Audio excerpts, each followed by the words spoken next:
twongeye turatomboye bana b'Imana kuba natwe turi mu mubare wa Nyagasani amaganga kuri buri munsi kugira ngo atugirire neza tugire ubuzima. Ku izina ry'Imana Data na Mwana na Roho Mutagatifu, amen. Amahoro bana b'Imana, ni muhumure, Imana ije kudusura. Nuko rero ineza y'Imana iganze iwacu mu ngo zacu, aho tuba harangwa ineza ya Kristo. Ubwo Nyagasani aje kudusura kuri uyu wa gatanu w'icyumweru cya kabiri gisanzwe tariki 20 Mutarama 2023. Isomo rya mbere niryo mu baro yandikiwe Abahebureyi umutwe wa 8 umurongo wa 6 kugeza kwa 13.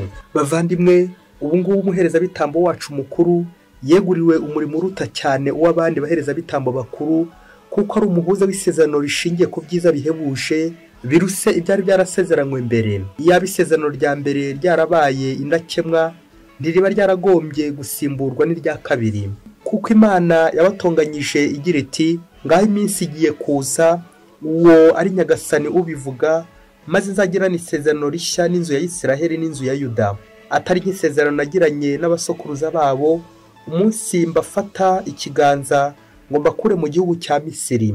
Kubera ko batakomeje isezerano ryanjye, nanjye narabitaruye, uwo ari Nyagasani ubivuga. None ngira isezerano nzagirana n'inzu ya Isiraheli nyuma y'iyo minsi, uwo ari Nyagasani ubivuga. Nzashyira amategeko yanjye mu bwenge bwabo, maze nyandike mu mutima wabo. Nzababera Imana nabo bambera umuryango, maze he kuzagira uwongera kwigisha mugenzi we cyangwa ubwiriza umuvandimwe we ati, umenye Nyagasani, kuko bose bazaba banzi kuva ku muto kugera ku mukuru. Kuko nzababarira ubuhemu bwabo bwose, maze ibicumuro byabo sinongere kubyibuka. Kuvuga rero isezerano rishya nuko irya mbere Imana ibirigize impitagihe. Ikibaye kandi cya kera n'igisazira kiba kigiye gushiraho. Iryo ni ijambo ry'Imana. Zaburi ni ya 84. Impuhwe n'ubudahemuka byarahuriranye. Uhoraho twereke impuhwe zawe kandi uduha agakiza kawe, koko ubuvunyi bwe buba hafi y'abamutinya, kugira ngo ikuzo rye rigume mu gihugu cyacu. Impuhwe n'ubudahemuka byarahuriranye, ubutabera n'amahoro birahoberana.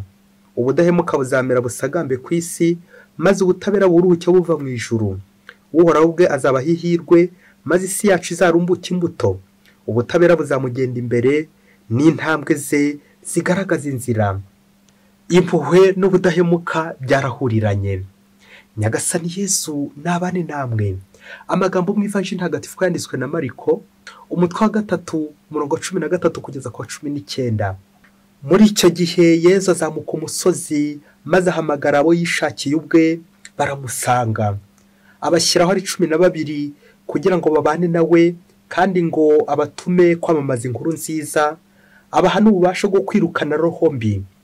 Abo ni Simoni ari we yahimbye izina rya Petero, na Yakobo mwene Zebedeyi, na Yohani umuvandimwe we ari we yahimbye irya Boanerigesi, bikavuga bene inkuba, na Andereya, Filipo, Bartolomayo, Matayo, Tomasi, Yakobo mwene Rufeyi, Tadeyo, Simoni umunyeshyaka, na Yuda Isikariyoti wa wundi wamugambaniye. Iyo ni Ivanjili ntagatifu. Ba Kristo bavandimwe, Yesu Kristo akuzwe. Iri sengesho ryacu rya buri munsi tugiye kuryerekeza ku ngo zitabanye neza, imiryango itabanye neza, community zitabanye neza, kugira ngo aho hose umwanzi yagiye agaba ibitero, Yesu Kristo yongera hagaruke, wongera babone umuhuza Yesu Kristo. Yesu Kristo yongera hatambuke. Ingo zibayeho ku miguruko, umugabo umugore n'abana batagihura ngo bahuze, Yesu yongera hatambuke. Abapadiri batagihuza aho baba muri za community zabo, ababikira, abafurere, aho bose batagihuza, ahubwo basigaye bahuzagurika, kugira ngo Yesu yongera abahuze. Iri sengesho ryo guhuza abantu batatanye rero turabihuza nanone n'uyu munsi wo kuwa gatanu, umunsi tujya twibukaho ububabare bwa Yesu Kristo. Yesu yaducunguye ku musaraba, tubihuze n'iyo bara ry'umusaraba. Kunga ubumwe tubihuze n'iyo bara ry'umusaraba Yesu watwunze hehe ku musaraba, tuze kubihuza n'iyo bara ry'umusaraba wa Kristo, maze koko natwe tuze gusohoka ngaha turabahuza nka Yesu Kristo. Muntu uzi ko urugo rwawe ruri ku muguruko, muntu uzi ko ubanye nabi n'abandi, muntu uzi ko utavuga rumwe n'abandi, ngaha Yesu araduhamagaye kugira ngo twunge ubumwe nawe, maze twongere tugire gute twunge ubumwe n'abandi. muri aya masomo rero tujya kuzirikana ku ijambo ryiza cyane ryitwa umuhuza, mediateur, mediatrice, mediane, aho muri mwese tubifurije amahoro n'imwubahwe, ariko murabereho guhuza abandi, murabereho ko abahuza koko. Ibintu byahuranye ari byinshi, dore ko nanone turi mu cyumweru cy'ubumwe bw'abakristo. Turaza kwibanda rero kuri mediateur mukuru, wa muntu ushobora guhuza, agahuza isi n'ijuru, agahuza abantu n'Imana. Uwo nta wundi wabishoboye uretse nyine watumwe n'Imana, intumwa y'Imana, umugaragu w'Imana, umuhuza. Twese tugomba kwigana imvugo n'ingiro. Mediateur par excellence c'est Jésus. Uwo ngo niyo tujye gushyira ingo zacu, za zindi ziri ku muguruko, za zindi zibanye nabi, ba bantu batakivuga rumwe, ba bandi bari hafi gutana. Nawe umukristo muvandi mu rugo rwawe ruzane turushyire Yezu hangaha, ubumwe bw'abakristo, maze atwunge, yongera atwunge, umuhuza. Mu isomo rya mbere bakomeje bagaruka ku muhereza bitambo mukuru. Mu kilatini baravuga ngo pontifex. Pontifex ni ikiraro nyine, bivuga uhuza inkombe ebyiri, iyo hakuno niyo hakurya. Grand prêtre pontifex, ngo rero ukora ikiraro gihuza isi n'ijuru, uwo nta wundi ni Yezu Kristo, umwana w'Imana. Niyo muhuza w'abantu n'Imana, umuhuza w'isezerano rya kera n'irishya. Ubwo bagize bati, ubu ngubu rero umuhereza bitambo wacu mukuru yegura umurimo uruta w'abandi bahereza bitambo bakuru, kuko ari umuhuza w'isezerano rishingiye ku byiza bihebushe biruse ibyari byarasezeranywe na mbere. Amen, amen, amen. Ngo Yezu Kristo mediateur, umuhuza w'isezerano rya kera ndetse n'irishya, akazana ibishya. Mediation, mediatrice, mediateur. Rero ahantu havutse impaka, hakavuka amatiko, havuka amakimbirane, hakenerwa umuhuza ngo bongere biyunge, ngo bongere bane mu mahoro. Impuhwe n'ubudahemuka byarahuriranye, kuko muri mbyoza buriya biririmbye.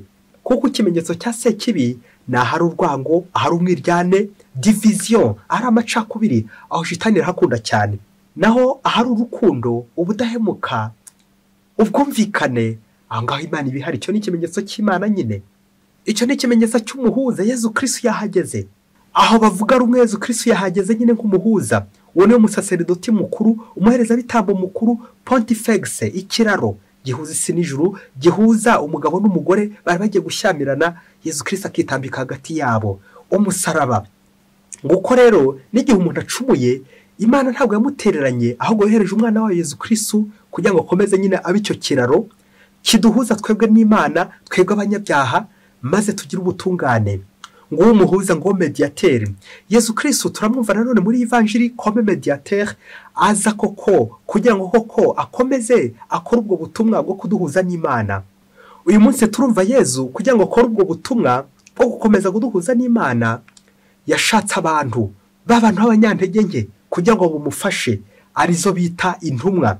Intumwa zigakora ubutumwa nk'ubwo Yezu Kristo yakoraga. Yezu Kristo akaziha ku butumwa bwe kugira ngo ko bamwamamaze bahuza abantu n'Imana. Turamwumva rero uyu munsi mu evanjiri atora intumwa, akanazivuga mu mazina. Izina rigasobanura guhabwa ubutumwa, kumenywa n'Imana, guhabwa ubutumwa, guhabwa inshingano, nomination. Abandi bahuza Yezu ahamagaye, ngo wa murimo w'umuhuza, guhuza abantu n'Imana, umurimo w'intumwa, intumwa ya Kristo. Ni koko abakristo bavandimwe, umuntu atiyunze n'Imana yapfa, aba ari kure y'Imana. Kwiyunga n'abavandimwe, kwiyunga n'Imana bikadufasha kubaho neza. Iri tora ry'aba bahuza arizo ntumwa twumvise, harimo amasomo menshi, ariko reka tuzirikane kuri ane y'ingenzi. Icya mbere ni uko Yezu azamuka umusozi agiye gutora. Ahandi batubwira ko yaraye ijoro ryose arikesha arimo gusenga, kugira ngo abone gukora icyo gikorwa nyine. Kuzamuka umusozi bisobanura nyine kujya gusenga, kujya guhura n'Imana. Bigatwibutsa nka Yezu mbere yo kujya mu gikorwa icyo ari cyo cyose, kubanza kuzamuka, guhura n'Imana, kugira ngo Imana abe yoshoboza kuganira n'Imana, gusenga, isengesho mbere ya byose. Icya kabiri turabona ibimenyetso bibiri biranga umuhamagaro. Icya mbere c'est la liberté, nubwo bwigenge n'ubwo bushake bw'Imana, bigatwibutsa ko atari twe twihamagara, ni Imana iduhamagara. Rero uruhare runini n'urw'Imana. Icya kabiri c'est la proximité avec Jésus. Yezu aduhamagara kumusanga tukaba hafi ye, ni ukwegera Yezu kugira ngo nawe uzamwegereza abandi. Bya bindi by'uko nyine utuma ikibo badaherukanye burya bamubeshyera. Ni ngombwa kwegera Yezu kugira ngo tuvane ibyo tuvuga kwa Yezu, dukura ubutumwa tujyana ku bandi tubuvanye hehe? Kwa Yezu. La source sûre c'est Jésus. Isoko yizewe y'ubutumwa ni Yezu. Sinakwenagaza ngo njye kunga abantu ntitwaje umusaraba, ntitwaje Yezu ngo ngushyire hagati yabo nyine. ngo mbe umuhuza mwiza nuko nigana Yezu. Icya gatatu twakwibaza impamvu Yezu yibanze ku mubare 12 gucyo atatoye nka 4 nk'amerekeza ane y'isi kugira ngo nyine bakwire impande zose y'isi. Aha tukibuka impamvu ikomeye cyane Yezu yatoye intumwa 12 umubare 12 bikavuga nanone ko agiye kuvugurura isezerano rya kera ahereye ku miryango 12 ya Isiraheli. Nuko rero akavugurura agatora intumwa 12, la nouvelle alliance. Intumwa 12 zigashushanya umuryango mushya w'abana b'Imana urimo nanjye ndimo, igihe mvuye mu matiko, igihe mvuye mu bibazo, igihe mvuye mu makimbirane nongera kuba mushya, umuryango mushya, intumwa z'Imana bahuza. Icya kane twazirikana nk'isomo twakura muri Evanjiri ni ubutumwa Yezu abahaye bwo gukiza, kunga abantu n'Imana. Abaha ubutumwa bwo gukora nkawe bagakora nk'ibyo nawe akora, faire ce que Jésus fait, kwigisha inkuru nziza no kwirukana roho mbi, kurwanya ikibi no gukora icyiza, kwirukana roho mbi y'amatiku, umwiryane, amacakubiri, amakimbirane. Igitangaje abakristo bavandimwe ni uko izo ntumwa zari zikora 12 nazo uko zagendaga zikora ubutumwa nazo zagendaga zishyiraho abandi, zigashyiraho izindi ntumwa. Ngaba abazungura b'intumwa uhereye kuri papa, abepiskopi ndetse n'abandi bose bagenda basimburiza intumwa bagakomeza umurimo wa Kristo ukogeza inkuru nziza, kwirukana roho mbi, kwigisha, guhuza abantu n'Imana. Ngiye nanone ya mirimo itatu y'umusaseredoti umupadiri, munsi docendi, munsi regendi, et munsi sanctificandi, umurimo wo kwigisha, kuyobora no gutagatifuza imbaga y'Imana. Umukristo wese yava akagera nawe agira uruhare ku busaseredoti, ubwami n'ubuhanuzi bya Kristo kugira ngo akomeze kogeza Kristo mu miryango arimo, aho ari, ubutumwa akora, kuko nyine nawe yaratowe n'Imana. Umukristo, intore y'Imana, intumwa y'Imana, nawe ugakora ubutumwa bwo kunga abantu n'Imana. Nubwo hari ababihawe by'umwihariko, ariko muri rusange twese muri batisimu turabihabwa kugira ngo koko turusheho kubera Kristo itaraho turi, twunga abantu n'Imana. Twe kuba ari twe dutera gatanya, amacakubiri, ibibazo, ahubwo natwe tukaba abahuza, intumwa z'Imana. Bakristo bavandimwe, nta kigorana nko kunga abantu. Burya abantu bashamiranye, hari igihe ugira ibyago abo ugiye kunga, aho ugiye kunga ugasanga haraboze. Tekereza nawe uburyo wakongera guhadoda kugira ngo koko hongere hafatane. Ibyo biragorana cyane. Natwe rero turi ku nzira bya bindi by'uko yavuga igira iti ntazibana zidakomanya amahembe. Natwe rero tujye tumenya ko icyaha kitumunga, icyaha kitujyana kure y'Imana, ariko iyo twibutse tukagarura agatima, tukongera tukagaruka mu nzira ya Yezu, turiyunga nyine kugira ngo twiyunge n'abavandimwe, kongera twiyunge na Yezu maze tubeho neza koko. Iyo utiyunze urabora. Ese mukristo muvandimwe, abo mubana mu nzu bumwe nkuko turi mu cyumwe rw'abakristo, murakiyunga cyangwa mubanye nka ya 20 itazigera ihura, des lignes parallèles qui ne se rencontrent qu'à l'infini, ngo ya 20 ngo izahura iyo hirya kure itazigera ihura na rimwe.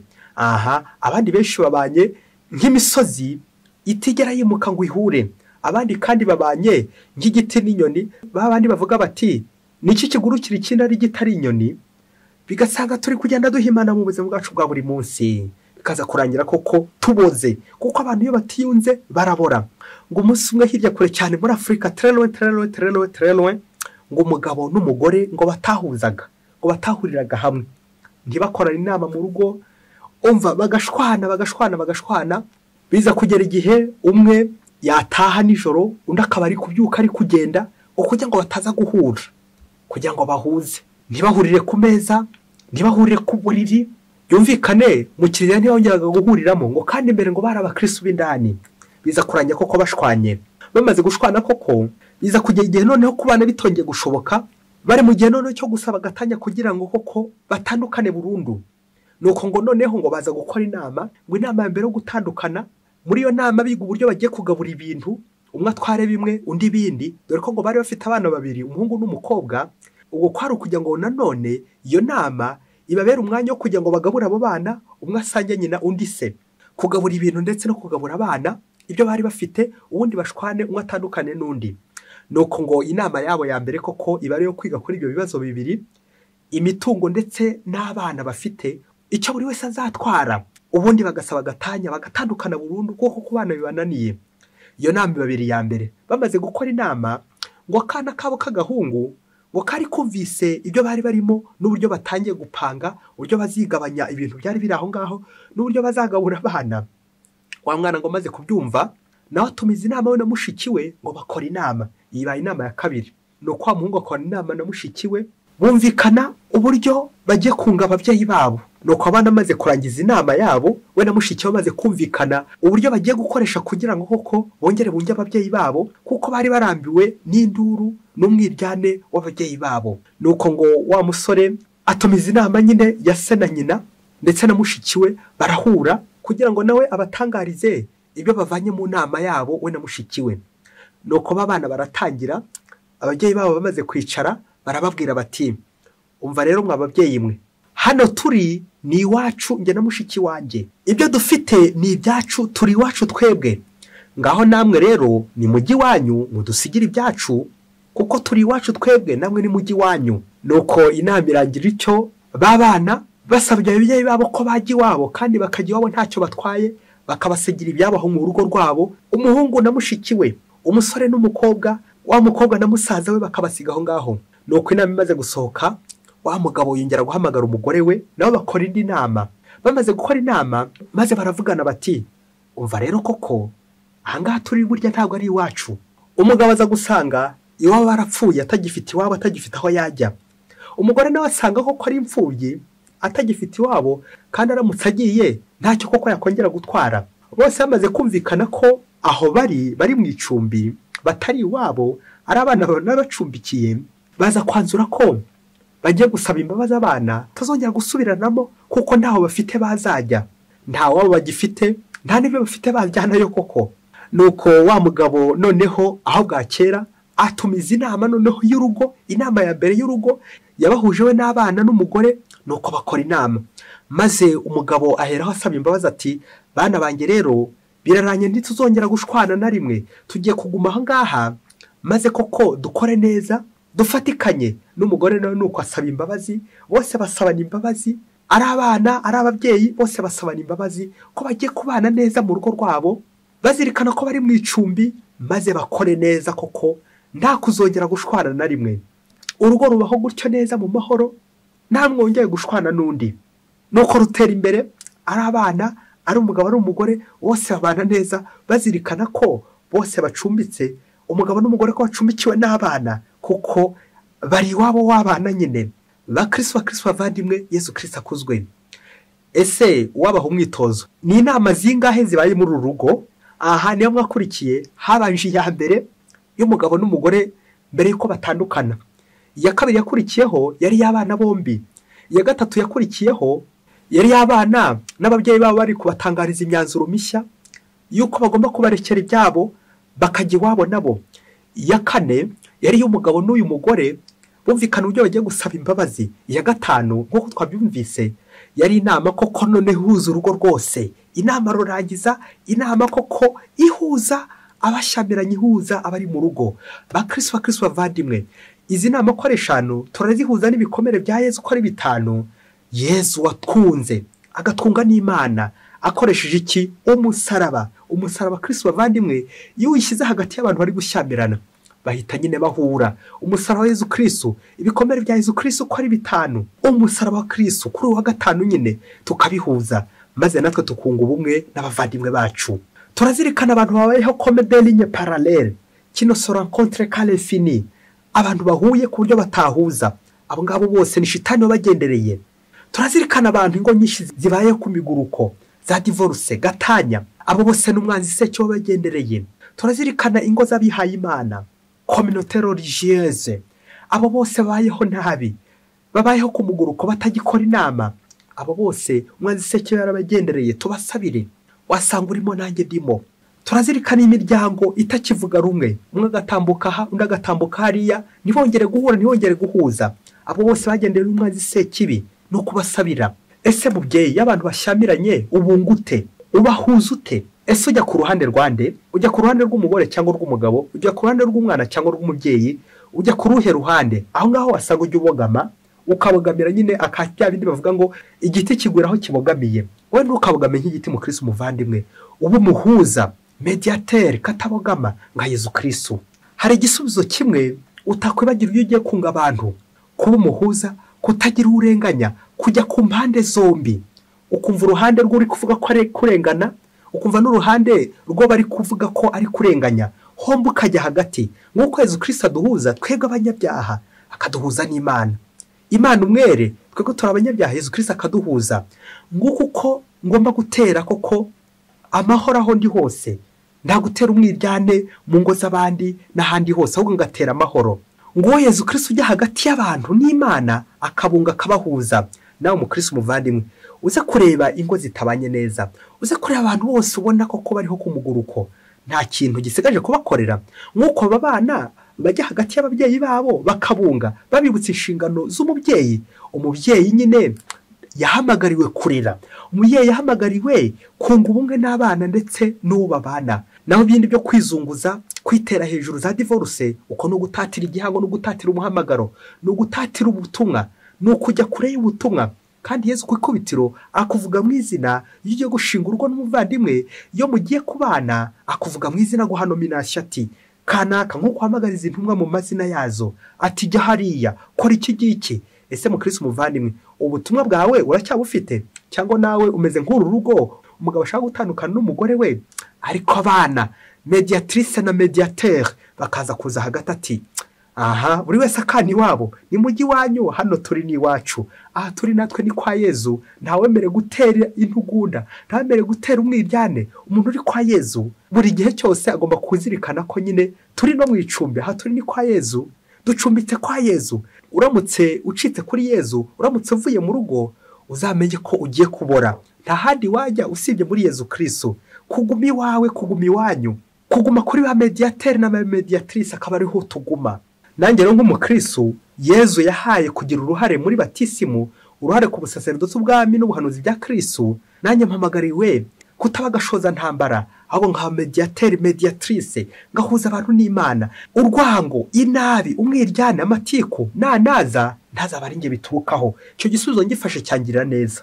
Hari ijambo ry'ikilatini rivuga ngo remedium, bikavuga ngo remediation, kongera kunga ibintu byari byasambutse, ibintu byari byasenyutse, nkongera nkabisanura, sanare, kunga abantu n'Imana. Uwo muti rero nawe umukristo umuvandimwe, uwushyire muri kominote yawe, uwushyire mu rugo rwawe, uwushyire mu mutima wawe, kuko hari n'imitima myinshi cyane itagihuje n'ubwenge, hari imibiri itagihuje na roho. Aho nawe uze guhashyira remedium, umuti remedium, kunga, gufatanya. Bityo ushake umuhuza. Umuhuza nta wundi ni Yesu Kristo. Ushake umuntu wabahuza mu rugo rwanyu, remedium. Uyu munsi ujya kumushaka. Niba ko kubona urugo rwawe ruri mu marembera, niba ko kubona umuhamagaro wawe uri gushaka kujya mu marembera, shaka remedium, shaka umuhuza, remedium. Buri munsi remedium, buri munsi remedium, buri munsi remedium. Ufata ko kanini ka remedium buri munsi, kongera kaguhuze n'Imana ndetse n'abavandimwe. Mwese rero bifurije amahoro iwanyu. Urugo rwawe ruhumura amahoro, urugo rwawe ruhumura ubuyezu, urugo rwawe ruhumura ubukristo. Imana ibahe umugisha. Imana Data na Mwana na Roho Mutagatifu. Amen. Padiri Masumuko na Disilasi wa Diyosezi ya Cyangugu.